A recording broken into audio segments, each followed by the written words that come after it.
The brilliant morning of March 28, 1911, arrived with the sun climbing steadily above the Mississippi River. At Rock Island Arsenal in Illinois, military procurement officers had assembled in a testing facility destined to witness something extraordinary, a demonstration that would alter the course of American military history. Before them lay evaluation forms for a pistol many considered flawed from the start. Critics saw it as unnecessarily complicated, far too powerful, and heading toward quick extinction. Yet the weapon in question was John Moses Browning's revolutionary automatic pistol design. Within hours, it would officially become known as the Model 1911. None of those officers could possibly imagine that this supposedly outdated firearm would become the most extensively issued sidearm throughout the Second World War, serve through 7 decades of American conflicts, and remain in elite military service over a century into the future. This pistol's remarkable longevity wasn't something that would emerge from ballistic data alone. Rather, it stemmed from a design philosophy so profound and so fundamentally sound that it would survive every technological shift, claiming to make it obsolete. The journey from uncertain experiment to legendary weapon had already begun, and the crisis that sparked America's most enduring sidearm had erupted thousands of miles away in the steaming jungles of the southern Philippines. The official Philippine-American War concluded in 1902, yet vicious fighting continued through the Moro Rebellion, which persisted until 1913. American forces encountered an adversary completely unlike anything in their prior experience. The Moro warriors, indigenous Muslim tribesmen from Mindanao and the Sulu archipelago, blended religious conviction with sophisticated military tactics that rendered standard American weapons nearly powerless. Captain John Pershing, who would later command American forces during World War I, documented brutal engagements where Moro warriors absorbed multiple rounds from the standard issue Colt Model 1892 revolver, chambered in .38 long Colt. These warriors, frequently in altered mental states that blocked pain signals, continued their fierce attacks despite injuries that should have been fatal. American soldiers discovered themselves in horrifying circumstances, unloading their revolvers into charging Moros, who nevertheless reached them with barong swords and delivered fatal blade wounds before finally succumbing to their gunshot injuries. The reports that followed painted a devastating picture. 2 bodies lying alongside each other became tragically routine. A Moro warrior bearing 6 bullet wounds across his chest. An American soldier slashed repeatedly by blades, his empty .38 caliber revolver still clutched in his lifeless grip. The military hierarchy acknowledged that the .38 long Colt cartridge simply lacked the stopping power necessary for vicious close-quarters jungle combat. Faced with this desperate situation, the Army turned to an older solution. The single-action Colt Army revolver, firing the .45 Colt round, had been the standard sidearm starting in 1873.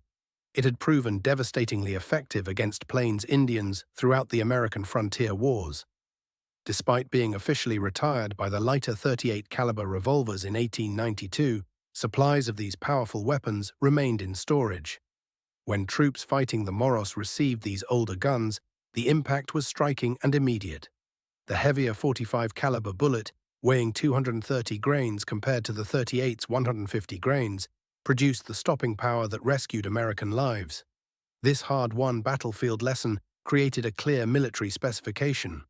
American forces required a modern sidearm, blending the rapid-fire capability of semi-automatic action with the proven lethality of the .45 caliber round.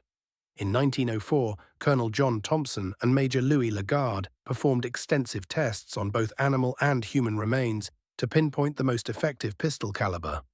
Though modern experts acknowledged the scientific limitations of these experiments, the military's conclusion was definitive. Any future service pistol should fire no less than .40 caliber. The groundwork had been laid for a competition that would yield one of history's most significant firearms.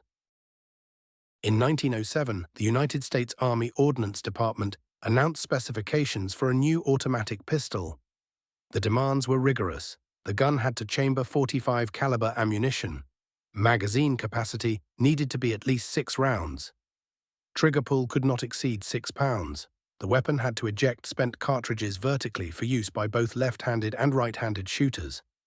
Most importantly, it had to demonstrate extraordinary reliability through harsh testing that would damage inferior designs. 7 manufacturers submitted entries: Bergmann from Germany, Colt from Connecticut, Deutsche Waffen- und Munitionsfabriken from Germany, Noble from Germany, Savage from Massachusetts, Webley from Britain, White Merrill from the United States.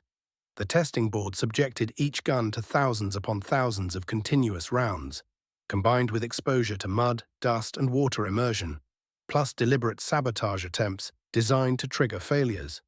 By 1910, only 2 designs survived: the Savage Model 1907 and John Moses Browning's creation, produced by Colt. Both weapons fired the recently developed .45 ACP cartridge, precisely engineered to replicate the power of the old .45 Colt revolver while functioning smoothly through semi-automatic operation. The decisive test began on March 3, 1911. Each gun would discharge 6,000 rounds across 2 consecutive days. Browning came to observe personally, positioning himself alongside Colt representatives as military officials recorded every occurrence. The Savage performed well initially, handling the opening 1,000 rounds without incident. Then problems emerged: feeding failures, ejection malfunctions. By completion, 37 breakdowns had accumulated during the 6,000-round trial. Military observers documented every malfunction with precise detail. Browning's gun revealed another story entirely. Through all 6,000 rounds, it never missed a beat, 0 malfunctions. The official results report confirmed the Colt ran perfectly through every 1,000-round session. The outcome was undeniable. At 75 feet, accuracy evaluation demonstrated the Colt achieving a mean radius of 0.855 inches, while the Savage managed only 1.97 inches. Military personnel noted that handling 500 rounds with the Savage created fatigue matching 1,000 rounds of the Colt. On March 29, 1911, the United States Army made its decision official, adopting John Moses Browning's design as the automatic pistol, caliber .45, model of 1911. The first contract specified 30,262 pistols sent to Springfield Armory. Manufacturing started without delay at Colt's Hartford, Connecticut plant and the government facility at Springfield Armory in Massachusetts. April 6, 1917 arrived. The United States declared war against Germany. Within several months, American forces shipped out to France, joining the American Expeditionary Forces. Officers and specialist troops received Model 1911 pistols among their equipment. Most soldiers had never handled an automatic pistol. The gun seemed like cutting-edge technology, an enormous jump forward from revolvers that had equipped previous generations. Western Europe's trenches provided the Model 1911's opening major test of combat. Inside the claustrophobic nightmare of trench fighting, where adversaries frequently surfaced at distances measured in feet instead of yards, soldiers required weapons delivering immediate, overwhelming force. The 1911 surpassed every expectation. October 8, 1918, approaching Hill 223 near Châtel-Chery, France, Corporal Alvin York suddenly found himself in command of 7 soldiers after his unit's officers fell, either killed or seriously wounded. His squad's assignment was stopping German machine gun nests, hammering American forces advancing forward. York's men had already taken a German major prisoner and captured several troops, but suddenly incoming fire erupted from 35 German soldiers carrying numerous machine guns. During the battle that followed, 9 members of York's group became casualties, killed or severely injured. York occupied a partially open position, equipped with his Model 1903 Springfield rifle and his Model 1911 pistol. He raised the rifle and began targeting the machine gun locations. German military records documented his extraordinary shooting accuracy.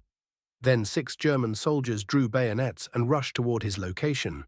York's rifle ran dry. He drew his Model 1911 pistol.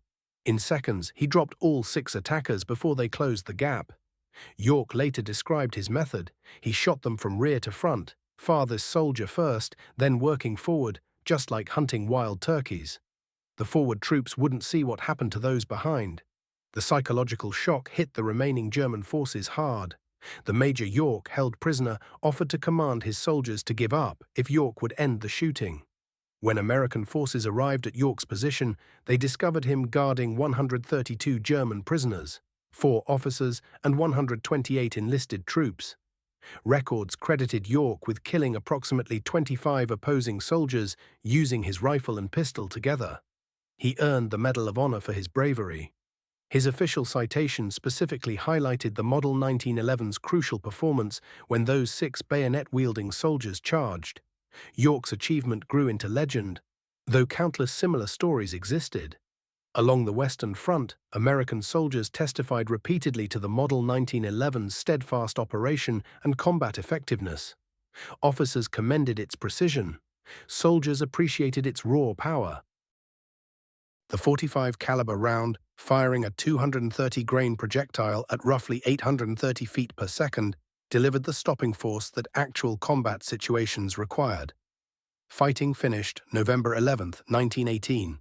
American factories had turned out hundreds of thousands of Model 1911 pistols throughout the war. The reality of combat had confirmed every element of the original engineering. The firearm that doubters had criticized as overly complicated had demonstrated perfect reliability under conditions that would wreck most weapons. Mud-caked and exposed to rain and snow, enduring the harsh punishment of trench conditions, the Model 1911 kept working. Throughout the following decades, military experience generated small refinements.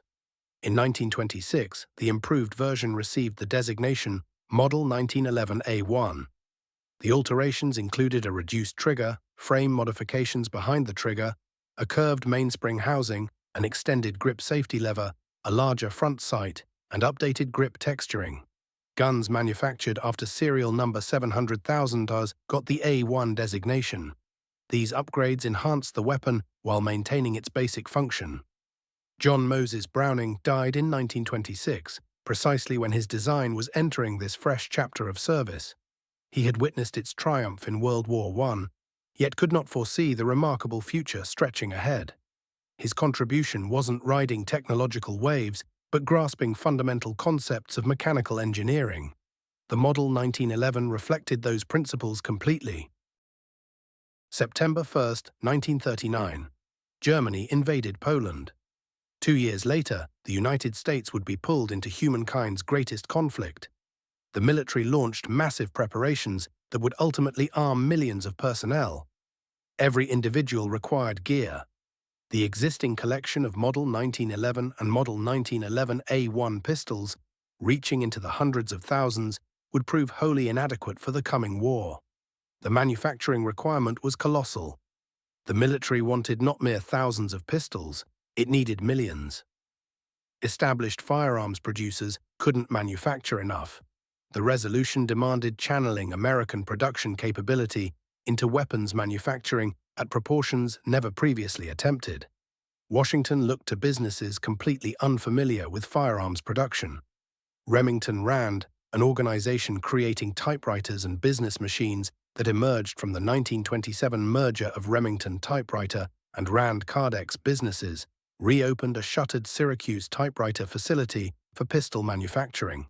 Union Switch and Signal, handling railroad switching and signaling apparatus from Swissvale, Pennsylvania, established by George Westinghouse in 1881, converted factories to create pistols.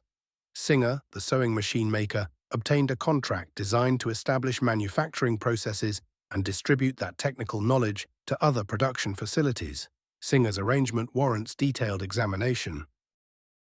The Educational Contract WOR D396, approved April 17, 1940, represented preparation for potential war through the Army Appropriations Act of 1938.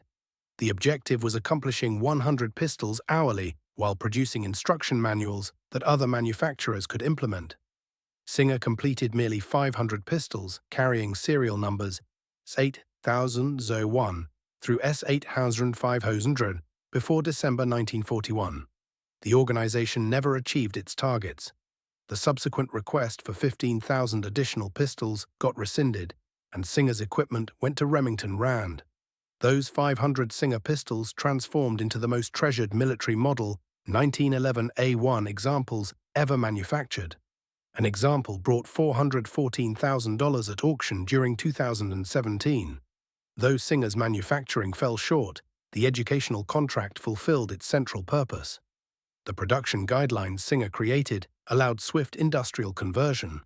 Organizations without firearms background learned producing accurate weapons in volume.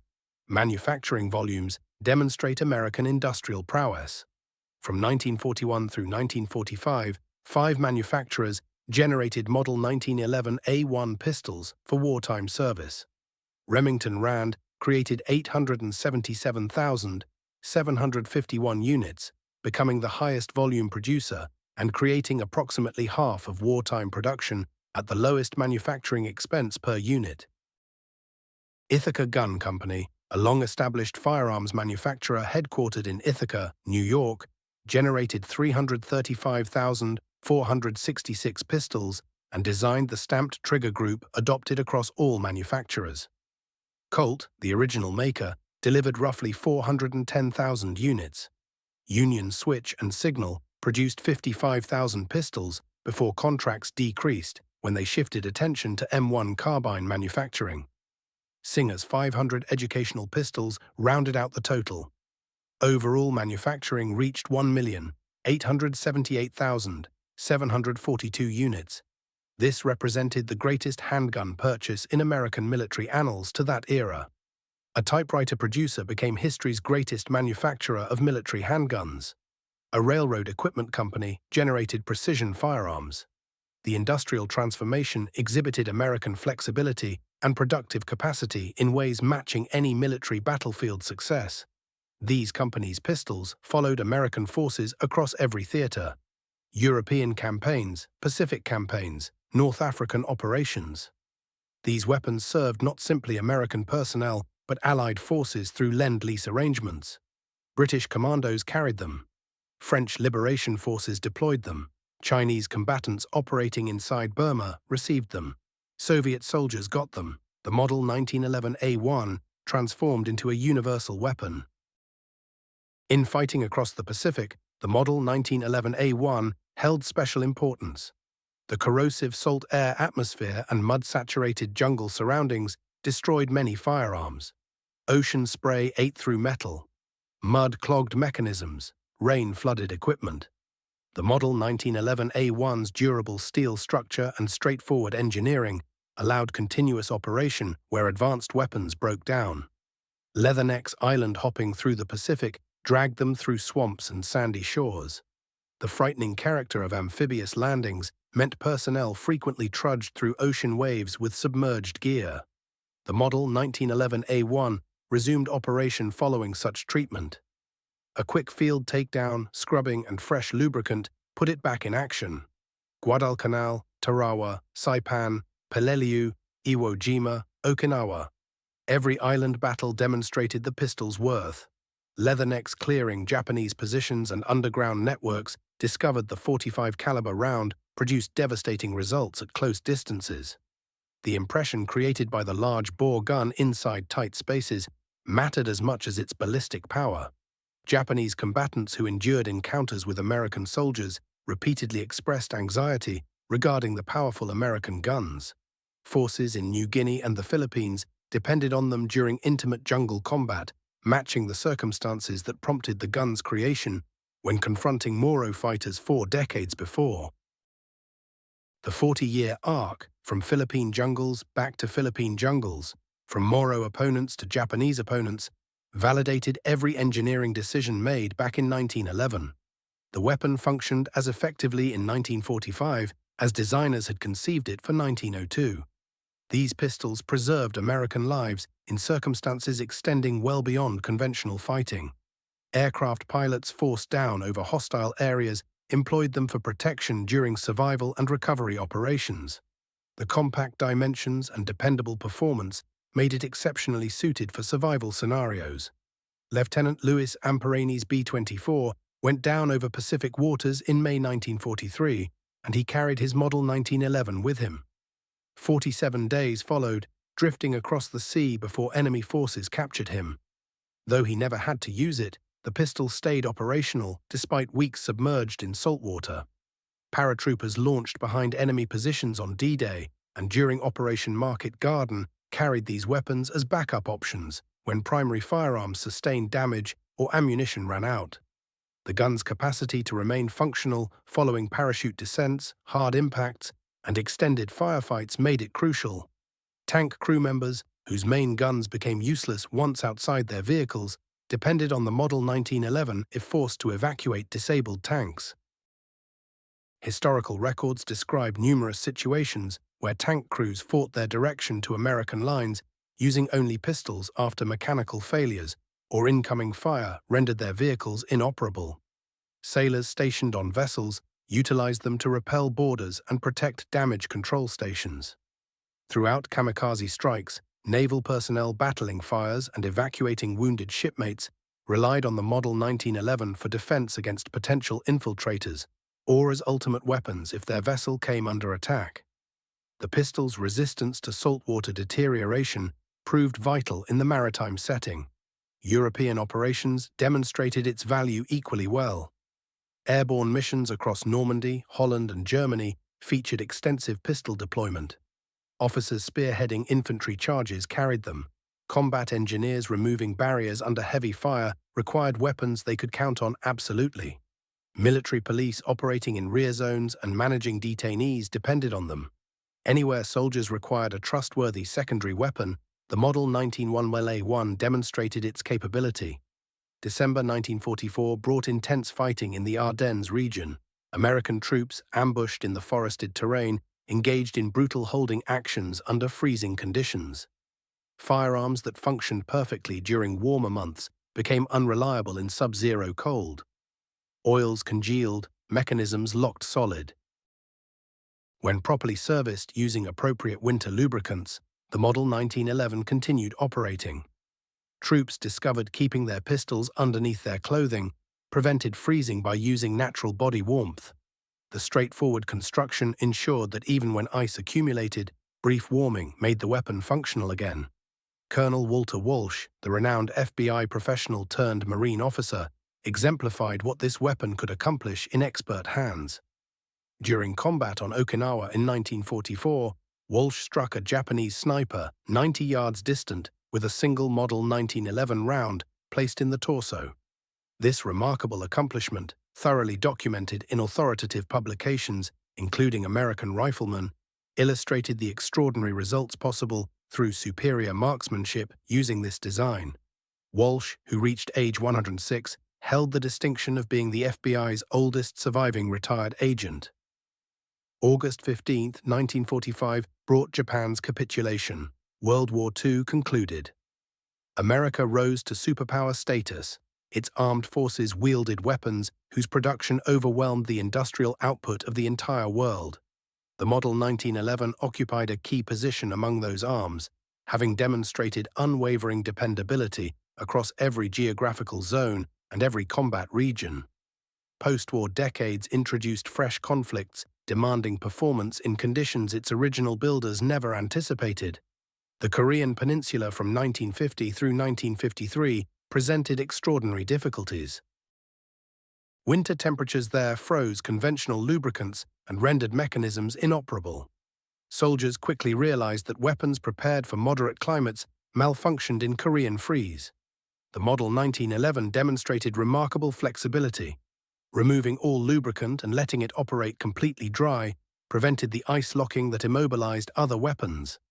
Personnel learned to discharge their guns periodically during quiet moments to preserve mechanism movement through friction and internal warmth.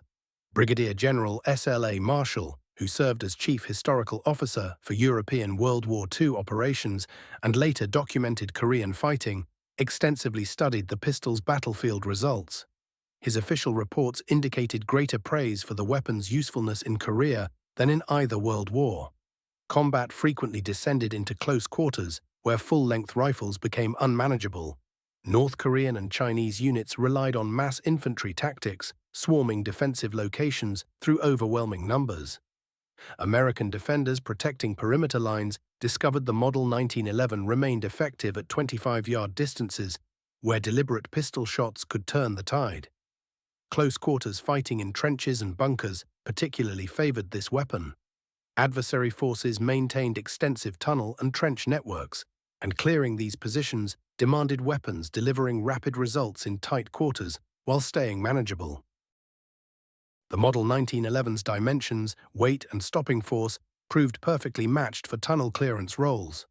Personnel who had criticized its heft before experiencing urban combat uniformly praised it afterward. Much of the Korean War happened during darkness. Chinese forces regularly struck under cover of night, moving quietly through American lines before launching surprise strikes. Guards on duty stations leaned heavily on pistols for protection. The Model 1911's uncomplicated design, controllable entirely through touch in absolute blackness, proved life-saving.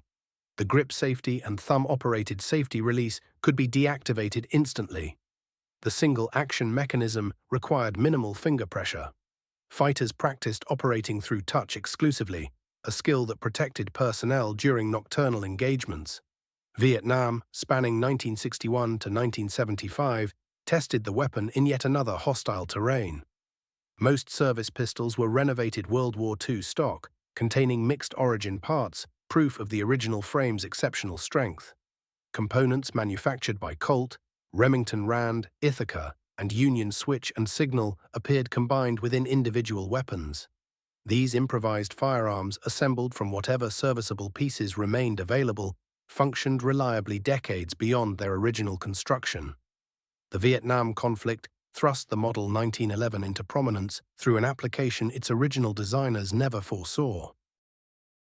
Tunnel rats, soldiers tasked with navigating the elaborate Viet Cong underground networks beneath Cu Chi and the Iron Triangle, selected the pistol as their primary arm.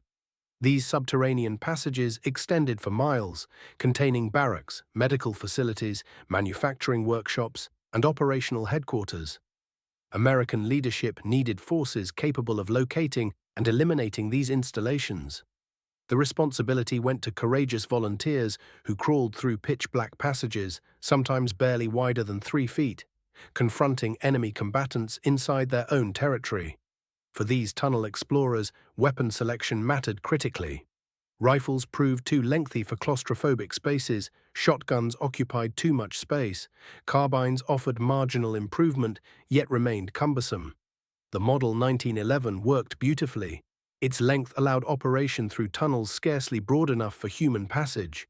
Its destructive capacity meant one discharge could terminate an underground confrontation. Its performance remained consistent even after navigating through slime and flowing water. The environment bordered on unbearable, complete absence of light, heat above 100 degrees, moisture hovering near saturation, air contaminated with fungal particles and sediment, explosive devices everywhere, enemy troops occupying interior chambers, rats and snakes, and venomous arachnids occupying identical space. Within these surroundings, tunnel soldiers depended solely on the Model 1911. They accepted the intense light discharge in confined areas. They withstood the explosive volume that risked hearing impairment. They endured the pressure waves in restricted chambers. Everything became acceptable for the stopping capability of .45 caliber at point-blank range. These specialists made minimal adjustments to their pistols. They prioritized ruggedness over any attachments. Some eliminated magazine catches to guarantee firing capability, even if the magazine disconnected during movement. Most carried weapons with chambers ready and hammers held back against the safety lever. In tunnel blackness, struggling with safety mechanisms could prove fatal. They wanted firearms prepared for immediate discharge. Certain personnel attached small battery-powered lights to their barrels. Most depended on hearing and intuition. Consistent reports from tunnel soldiers emphasized a crucial element. They harbored zero doubt regarding the .45 caliber choice. Every tunnel soldier firing their Model 1911 in battle described a single round terminating the engagement. The acoustic effect of the pistol's discharge in restricted areas matched its physical impact. Viet Cong survivors of tunnel battles communicated overwhelming fear regarding the loud report and concussive blast of the large-caliber weapon. During Vietnam operations, the government acquired no newly manufactured complete weapons. Replacement components continued being purchased into the early 1990s. This detail underscores the design's exceptional longevity. Military frames produced between 1941 and 1945 remained combat-ready through the 1990s, representing 50 years of constant military application, hundreds of thousands of projectiles launched, passage through tropical jungles, sandy deserts, dense forests, and built-up cities. The steel frames persisted. January 14, 1985 marked a transition. American military forces selected the Beretta M9 as the replacement sidearm. The agreement specified 315,130 units for all branches. The Model 1911A1, following 74 years of service, received official replacement status. Defense Department leaders highlighted the M9's superior magazine capacity, lighter mass, and double-action trigger system as beneficial. 9mm NATO ammunition offered superior standardization alongside allied nations. However, the timeline did not terminate with formal replacement. Specialized units immediately contested this determination. Their preference emerged not from custom or ceremonial attachment, but from actual battlefield experience and honest capability assessment. Special operations personnel engaging life-or-death confrontations chose to maintain and modify the Model 1911 rather than transition to the newer Italian-manufactured alternative. Marine reconnaissance troops started field testing upgraded MEU SOC variants in 1985, preceding Beretta introduction. Quantico's Marine Precision Weapons Department formally launched the Modernization Initiative in 1986. This represented a deliberate commitment preserving the established platform through substantial improvement rather than accepting the replacement standard. The MEU SOC modernization demonstrated what expert gunsmiths accomplished using the fundamental design. Every weapon began with a carefully chosen military-era Model 1911 frame, usually from the 1940s. Specialists examined hundreds of frames searching for ones bearing minimal surface damage, accurate dimensions, and structural integrity. Typically 40 to 50 years into their existence, these frames became the foundation for advanced field weapons. The restoration involved considerable expertise. Match-grade stainless barrels produced by respected manufacturers substituted for original barrels showing deterioration.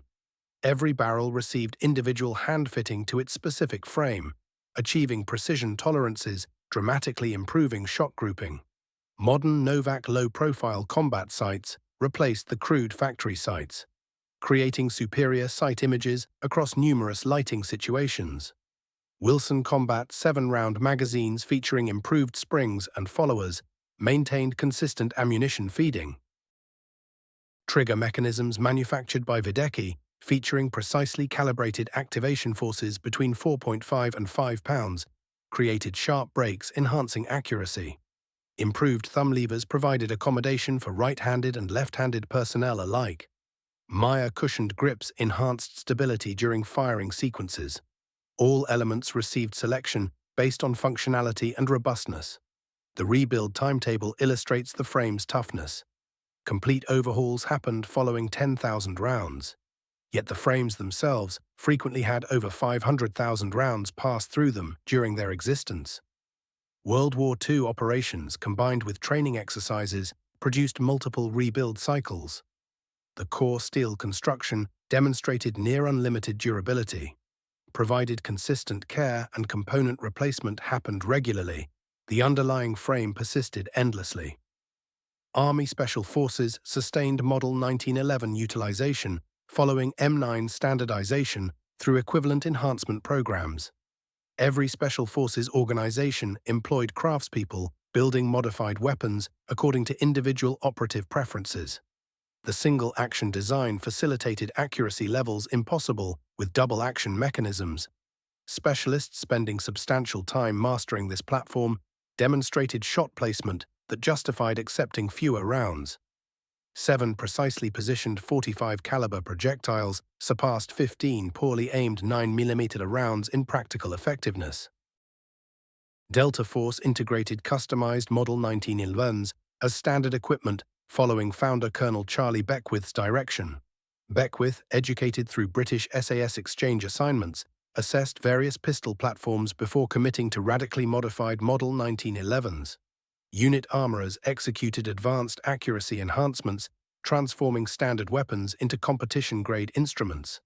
Their underlying principle remained straightforward: top performers deserved superior weaponry. The Model 1911, when crafted properly, represented the ultimate combat pistol platform. When 3rd Special Forces Group requested Model 1911s for their 2003 Afghanistan mission, it demonstrated persistent favor. Though newer designs remained accessible, they deliberately chose the vintage platform. Their justification proved straightforward. Operators trained extensively using this design and possessed absolute confidence in it. Wartime operations represented inappropriate moments for equipment unfamiliarity. The organization journeyed into Afghanistan equipped with precision-built Model 1911s, which remained in active service throughout their deployment. Elite unit preference stemmed not from attachment to tradition. These represented the military's most accomplished pistol specialists, possessing unrestricted access to available armaments and instruction capability, enabling mastery across multiple systems. Their consistent preference for substantially modified Model 1911s confirmed that within skilled operators' hands, this platform retained genuine advantages compared to contemporary alternatives. The single-action trigger presented superior accuracy opportunity for professional shooters. The .45 caliber round produced greater impact per shot, particularly significant when adversaries wore protective gear or displayed chemical intoxication. The steel construction managed recoil efficiently, facilitating quicker precision shots. The straightforward operational features performed consistently amid intense pressure. In 2012, Marine leadership formally embraced this inclination through a significant acquisition. Colt Defense secured a $22.5 million commitment for M45A1 production. This represented not a modification initiative, but acquisition of freshly produced weapons, meeting contemporary specifications. The preliminary purchase of 4,036 units included provisions for acquiring 12,000 additional pieces. The Marine Corps committed considerable resources, preserving a supposedly outdated design rather than simply standardizing the issue Beretta. The M45A1 demonstrated possibilities for a contemporary Model 1911. These employed newly manufactured frames, not reconditioned World War II components, incorporating decades of accumulated technical advancement. Specifications featured 5-inch precision-manufactured stainless barrels created to advanced accuracy specifications. Twin recoil springs decreased perceived kickback and prolonged component lifespan. Novak tritium illuminated night sights enabled accurate targeting across all illumination levels, from brilliant sunshine to complete absence of light. Ambidextrous thumb safeties accommodated right-handed and left-handed personnel, essential considerations within a multicultural military structure. M1913 Picatinny accessory, mounting rails positioned under the frame, supported tactical illumination or laser targeting equipment.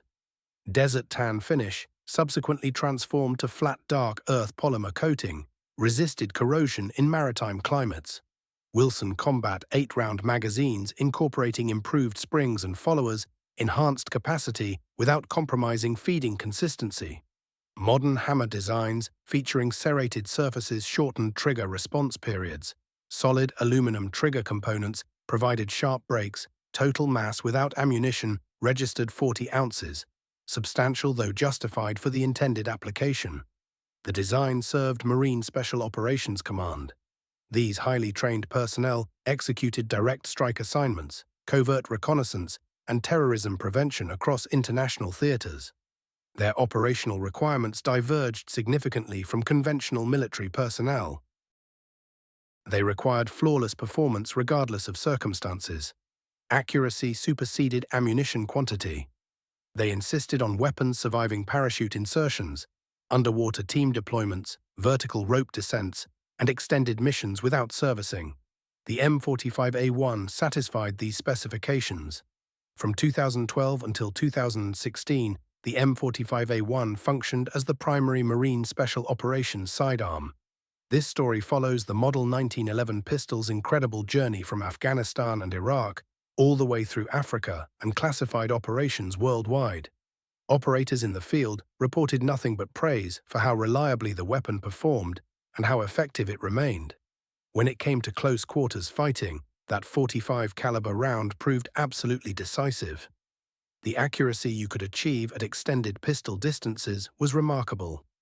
Yes, some operators initially worried about the weapon's weight, but it turned out to be a genuine advantage when controlling recoil during rapid-fire sequences. Everything changed in 2016 when MARSOC made the switch to Glock 19 pistols instead. The reasoning behind this decision came down to logistics rather than any shortcoming in performance. The Glock's polymer construction meant lighter weight for those extended patrol missions, and having more rounds in the magazine mattered during longer firefights. Using the same pistol as other special operations units simplified both training and keeping ammunition supplies steady. The M45A1 had proven itself exceptionally well, yet practical realities pushed the military toward change. Force reconnaissance teams, however, held onto their M45A1 pistols right up until the final retirement in October 2022. For these reconnaissance specialists operating in small groups far behind enemy lines, the pistol's specific characteristics remained perfectly suited to their mission. The unit treated those weapons with meticulous care. They understood these pistols represented the final chapter in more than a century of Marine pistol heritage. October 2022 arrived, and Marine Corps Systems Command officially announced the complete phase-out of all 1911 series pistols from USMC inventory. After 111 years of continuous service, this iconic design finally departed active American military service. The last M45A1s carried by Force Reconnaissance were replaced by Sig Sauer M18 pistols, which the Marines had selected back in 2019 and started deploying in September 2020. This final retirement represented the longest service record of any American military sidearm in history. From March 1911 straight through to October 2022, 111 years and 7 months, some iteration of John Moses Browning's creation had armed American forces. No other handgun has even come close to this kind of longevity in military service. No other pistol accompanied American soldiers through so many different wars. No other sidearm equipped such vast numbers of personnel spanning so many generations. The obvious question becomes unavoidable. What allowed a design created back in 1911 to remain useful all the way through 2022? The answer traces back to fundamental excellence grounded in principles that transcend fleeting technological trends. Browning grasped mechanical relationships that maintain their validity regardless of advances in materials science or improvements in manufacturing methods. The locked breech tilting barrel system he created remains the foundation for nearly every modern pistol more than a century later. Glock relies on it. Sig Sauer relies on it. Smith & Wesson relies on it. Browning's approach to managing recoil inside a compact framework proved so superior that nothing fundamentally better has emerged to challenge it. Designers who came after refined the details while keeping that core mechanism intact. The single-action trigger, when properly mastered, delivers accuracy advantages that double-action triggers simply cannot offer. The short travel distance and clean break allow for precise shot placement that matters tremendously.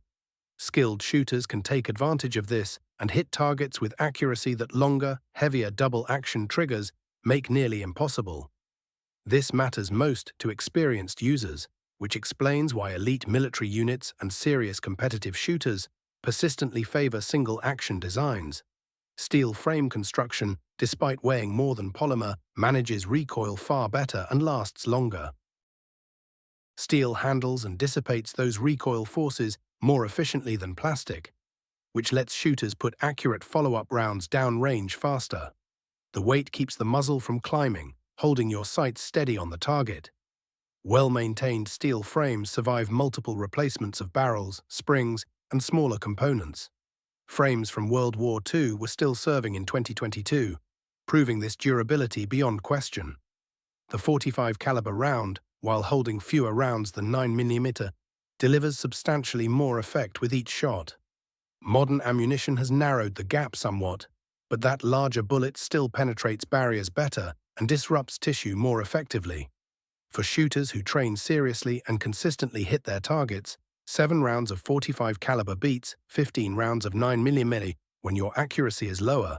These ideas, established back in 1911, maintained their truth through 2022 because they rest on physics and human performance, not fashionable technology.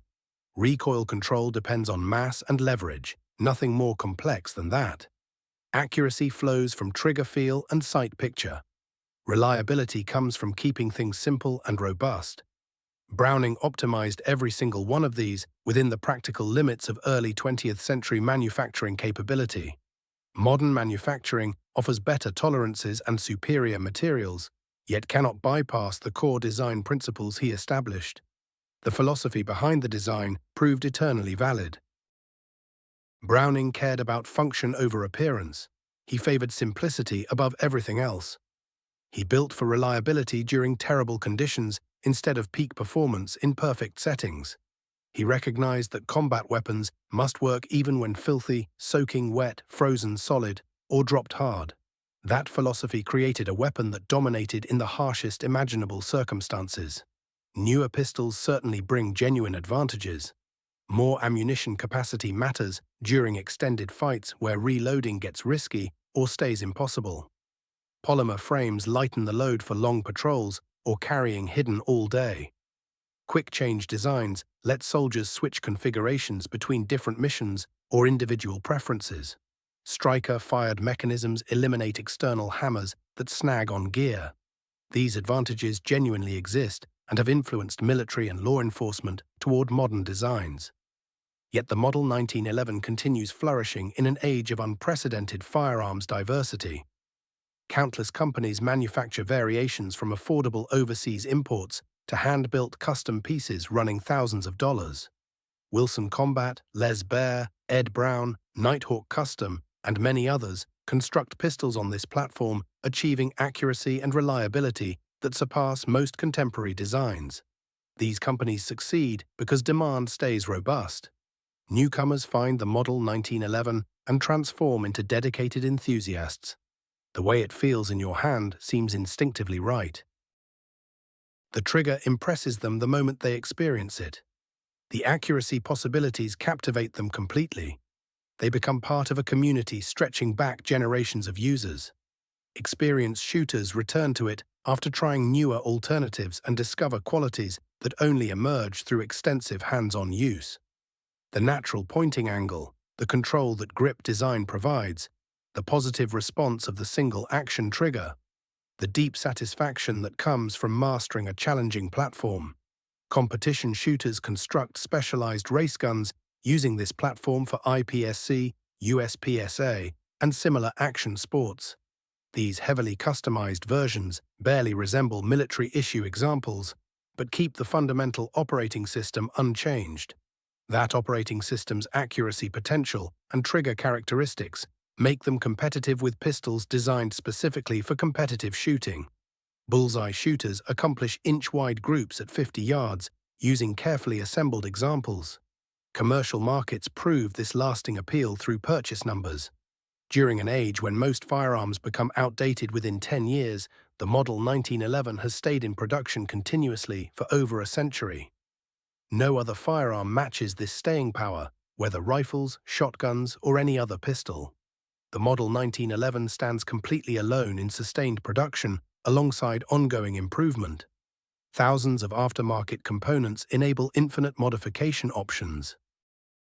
Barrels, triggers, sights, grips, magazines, springs, and countless other parts allow customizing every pistol to individual preferences.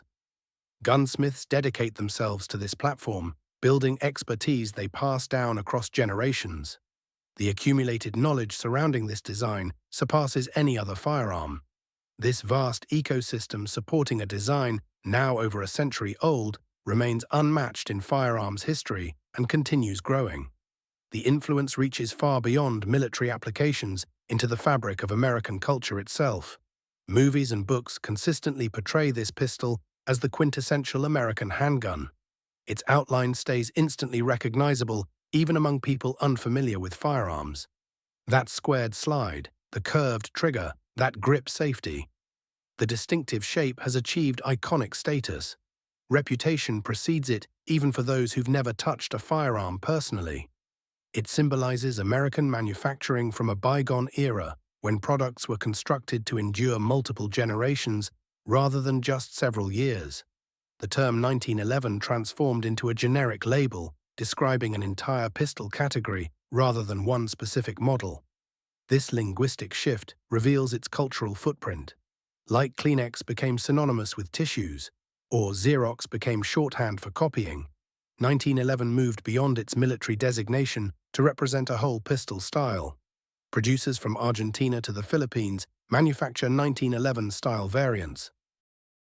No other handgun has undergone copying on this enormous scale. The collector community preserves this history with passionate commitment. Each military model 1911 tells stories through its markings and serial numbers.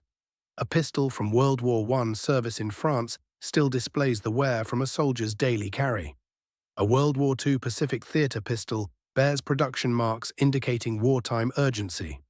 A Vietnam-era pistol used by tunnel fighters shows the field modifications those desperate soldiers performed to survive. These become more than mere collectibles. They're historical documents connecting us to previous generations' sacrifices. Collectors hunt specific variants with intensity outsiders struggle to comprehend. Original Singer pistols, with just 500 manufactured, command six-figure auction prices. Early production commercial examples, predating World War I, command premium sums. Norwegian Kongsberg variants, made under license, appeal to collectors focused on international productions. Argentine Sistema pistols, built for that military, represent another specialized collecting focus. Every variation contributes to the bigger historical picture. The craftspeople who manufactured 1911 variants merit recognition for preserving traditions and maintaining quality standards through generations. At Colt Gunsmiths, pistols received assembly to precise specifications, with many workers dedicating entire careers to mastering this platform. Their knowledge transferred from experienced builders to trainees, forming unbroken chains of craftsmanship. During World War II at Remington Rand, factory personnel transitioned from typewriter production to manufacturing thousands of pistols without compromising quality. Women joining the workforce during wartime demonstrated exceptional skill at the precision demanded. Their manufacturing achievements contributing to victory deserve fuller recognition. Marine Corps precision weapons facilities employed master armorers building custom combat pistols by hand, each representing hundreds of skilled labor hours. These specialists recognized they were crafting weapons protecting Marines in battle. That responsibility drove them toward excellence. Every measurement received verification, every surface finished correctly, every function underwent repeated testing. Their custom work achieved accuracy surpassing what factories could accomplish through normal production. Contemporary craftspeople at Wilson Combat, Les Baer, Ed Brown, and Nighthawk Custom perpetuate century-old traditions while incorporating modern materials and methods.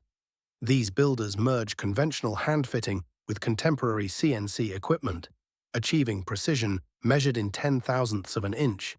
Their pistols represent the absolute peak of what this design accomplishes with unlimited investment and expert labor.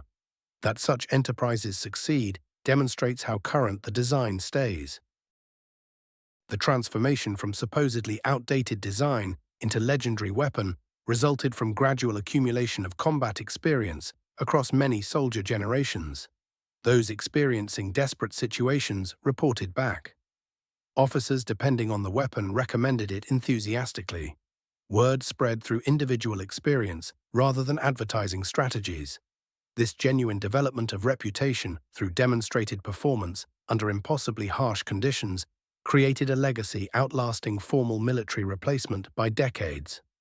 Veterans discuss their issued Model 1911s with reverence exceeding logical assessment. The connection becomes personal in ways contemporary military weapons rarely achieve. Soldiers gave their pistols names. They cared for them obsessively. They established bonds with particular examples that bordered on almost religious attachment. A pistol proving dependable through numerous firefights became a trusted companion. Grip panels, polished smooth from thousands of draws, Factory bluing wore through at contact points, revealing steel beneath. Those wear patterns represented personal history inscribed into metal. For soldiers who carried the Model 1911 during combat, it transcended mere mechanical object. It meant the weapon they depended on when circumstances turned hopeless. Rifles might deplete their ammunition, machine guns might malfunction, radios could stop functioning, but that pistol, properly maintained, would fire. It signified ultimate backup when desperation forced close-quarters engagement. It represented the tool potentially saving their existence when alternatives exhausted themselves. That connection emerging from life and death moments transcends mathematical measurement or dismissal. Veterans who survived impossible situations thanks to reliable weapons developed loyalty that no advertising could create. The history of how people dismissed the pistol as outdated, becoming the most widespread sidearm throughout World War II, and continuing through 7 decades of American conflicts, staying in specialized service beyond a century later. This ultimately demonstrates that excellence in fundamental design persists far beyond mere technological novelty. The Model 1911 succeeded because everything reflected prioritizing function above fashion, reliability over needless complexity, and demonstrated results beyond marketing promises. Browning's gift involved recognizing what actually mattered.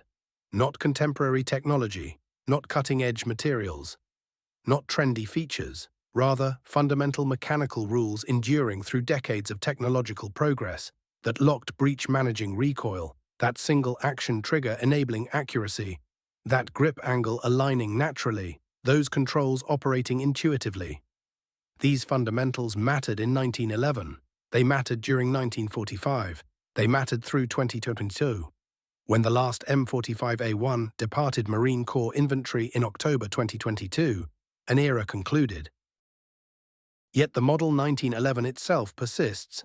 It prospers in civilian possession. It excels in particular competitive shooting formats. It outfits private security professionals throughout the world. It stays in production more than a century following adoption. The supposedly outdated design that military doubters questioned in 1911 outlived every pistol replacing it. The calculation proved straightforward ultimately. Fundamental excellence combined with combat conformation equals lasting influence. The Model 1911 reflected Browning's conviction that straightforward, tough mechanisms skillfully executed surpass elaborate alternatives. That understanding, validated across 111 years of military service alongside continuing civilian applications, stands as proof that true engineering excellence transcends temporary fashions. Those carrying it discovered the Model 1911 meant assurance that when required, it would perform. Assurance that effective shots would produce the results required. Assurance earned through demonstrated dependability spanning a century of the toughest imaginable circumstances. That assurance represents the design's most profound inheritance. It functioned when everything else failed. In the chaotic, desperate moments of close combat engagement, that single fact saved American lives across more than a century.